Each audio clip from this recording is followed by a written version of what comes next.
Hello, good evening, this is Diecastling. I hope you're all doing well. And this evening I thought I'd show some of the pieces that I found today at car boot sale, and also some of the pieces that my partner found at car boot sale. She's getting really quite good now at finding pieces. Usually my partner gets to the car boot sale before me because she actually does the car boot.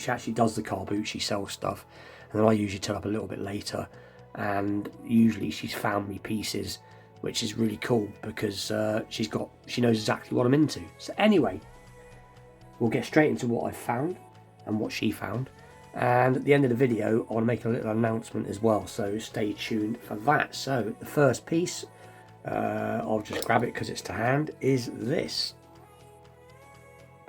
As usual, I've pressed the wrong button. Let's try again. So it is the Red Baron. And this is one of the pieces she found from one particular store. This isn't obviously the original Red Baron. This is obviously one from, I think, around about the early 2000s. I think it's probably from an old from the Blue Card series, possibly. I'm just trying to get it to focus in a little bit. She did pay £5 for it, and the person that sold it had 1969.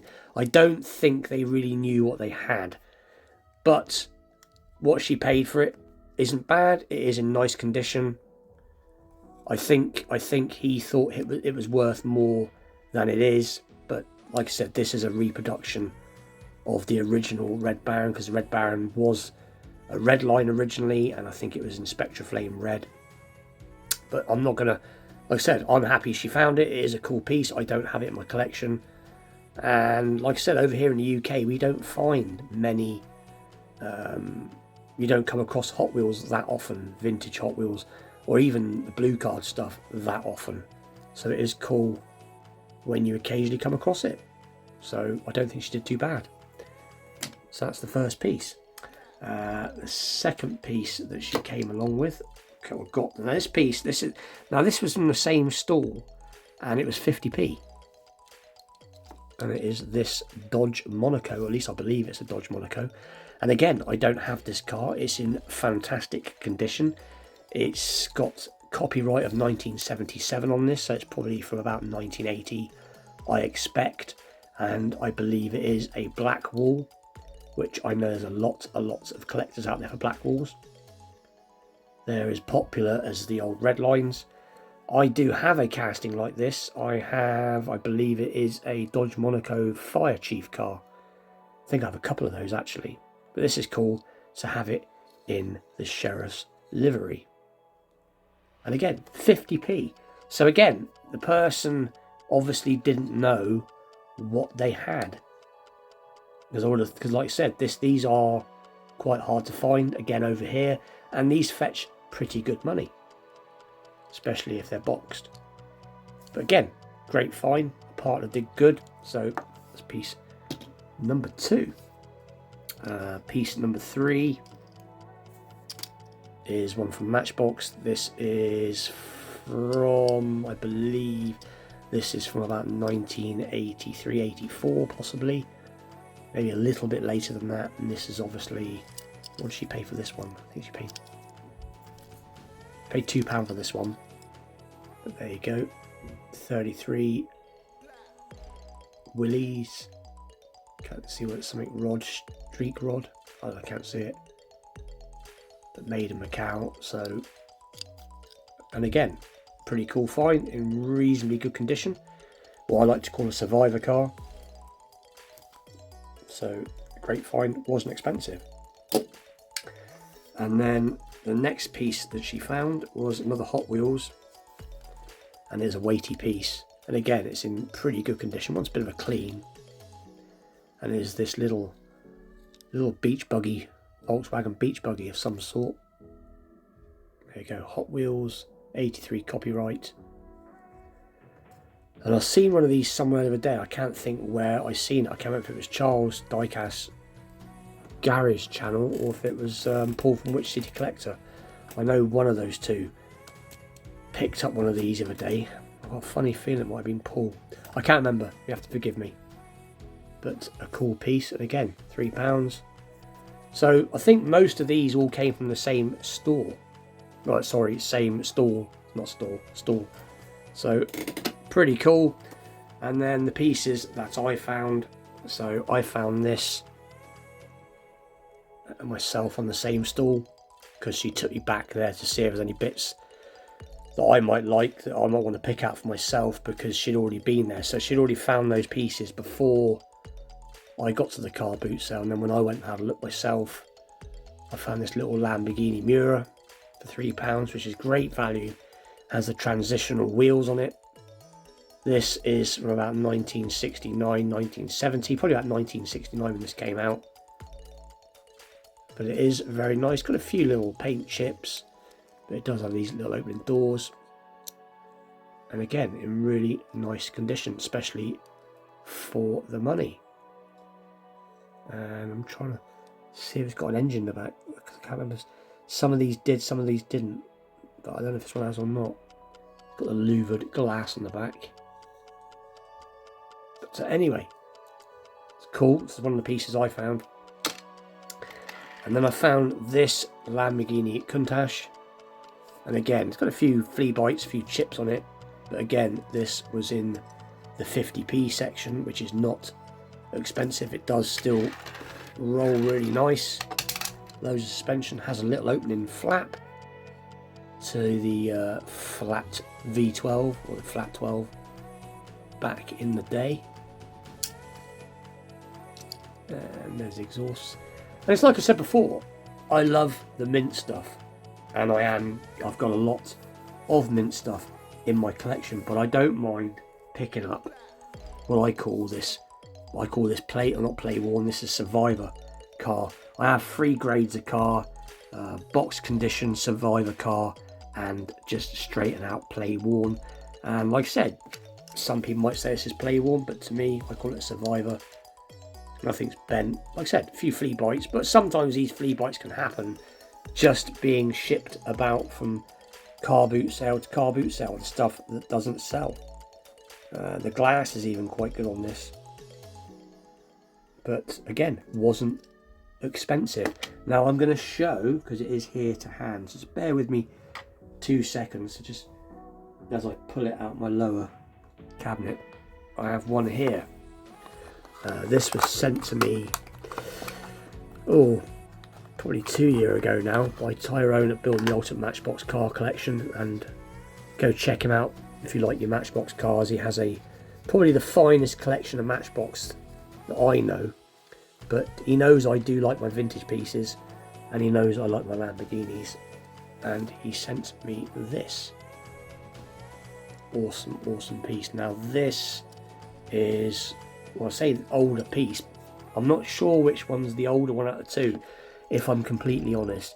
There's quite a few variations of these Lamborghini Caches, and I haven't actually done my research, which I usually do before the video. But they do, I know this one alone does come with different glass, colour glass. I know there's one with a purpley colour glass.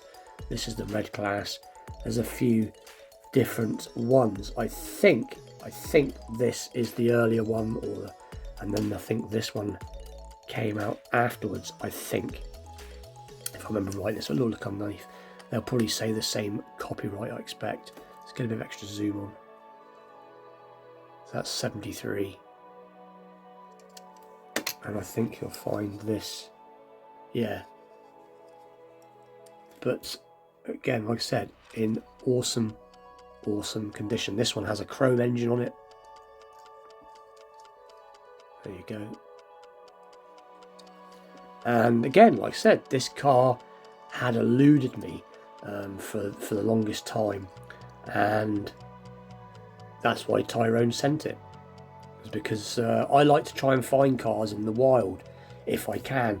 Occasionally I do buy stuff on eBay if it's something I really would like to get, but I do like it when I find them either in a local area, a car boot sale, flea market, or a local for sale site. So anyway, so that is today's cars. There's the 2 Lamborghinis. Let's put the Mura at the back. My partner, I'd just like to thank her because she did awesome. There you go. And now, so what I was basically saying earlier about an announcement, it's nothing scary. It's all good things. So as you all know, I love vintage pieces, but I am starting to spread my wings, so to speak, and I'm going to be doing more than just vintage Matchbox. Vintage Matchbox is my mainstay.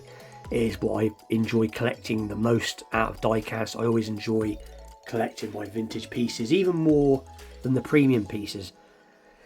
But like I said, I've said it in a few videos now, I am starting to pick up vintage Corgi and vintage Husky, and the reason I'm going down that rabbit hole a little bit is just because they're just harder to find, and I'm enjoying the challenge, and I've been reasonably quite lucky recently.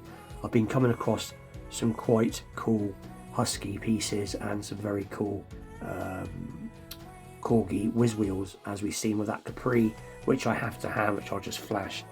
That was a good score the other week when I took it back. I took the car back that was a fake, a reproduction, and changed it over for that. So I'm going to change Vintage Matchbox Mondays. Vintage Matchbox Mondays are going to be no more, and I'm going to change it to Mondays Vintage Diecast or something like that. It'd probably be Vintage Diecast Mondays. I think it'd probably sound better.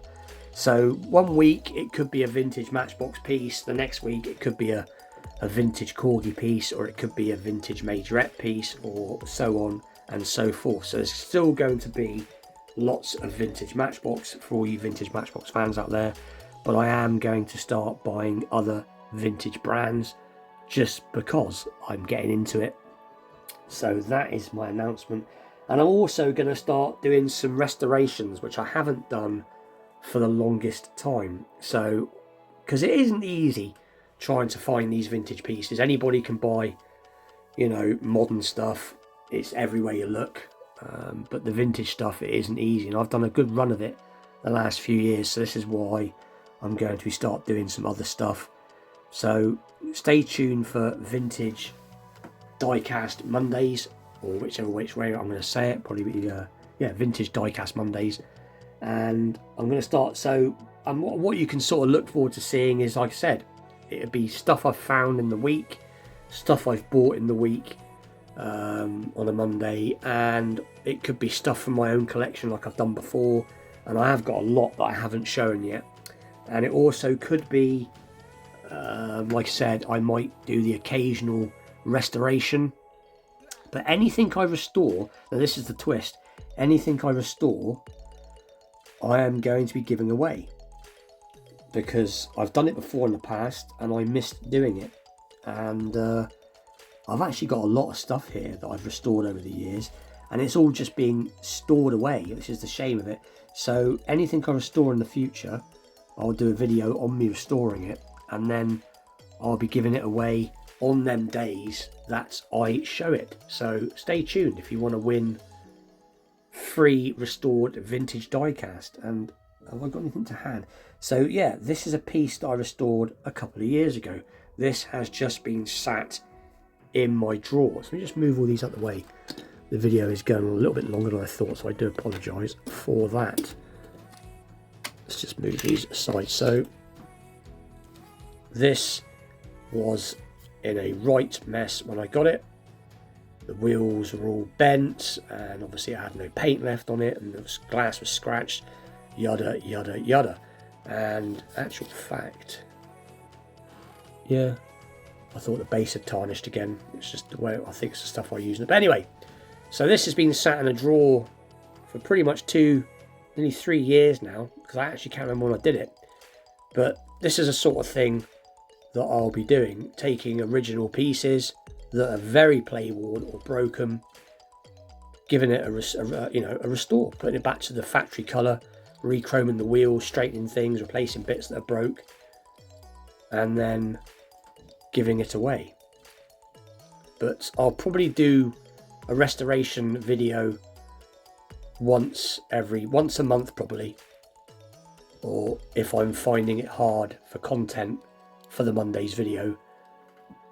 So, and like I said, I may give away some of the backlog of pieces I've got, because I've got a lot of stuff here.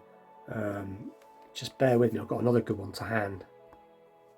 Here we are. So it's this one. So this one did go very nicely. I got the paints pretty much to the right shade, pretty much first go. And again, this was in really bad condition. Again, the same sort of thing. Chrome off the wheels, paint work was all gone, scratches in the screen. And even this had faded, and I managed to get it, I think I remember rightly, I think I heated it up. And again, did the base. And the suspension was broke on this, and I managed to repair the suspension. So anyway, it has gone on for long enough. So that is what I'm going to be doing starting from Monday. I have got a very, very cool piece coming. A grail piece, you could say. Vintage Matchbox. I ain't going to say what it is, but it is a vintage Matchbox. And it's a piece that, yeah, it's cost me a few pennies, but I really wanted it. So I got it. So that'll be being hopefully shown on Monday, if it's arrived in time, but if not, it's no problem because I've got lots of other stuff to show. But anyway, so stay tuned for Vintage Diecast Mondays rather than Vintage Matchbox Mondays, and stay tuned for all other videos as well. And with that, I'll see you all very soon. Thank you for watching. Thank you for your time. Take care.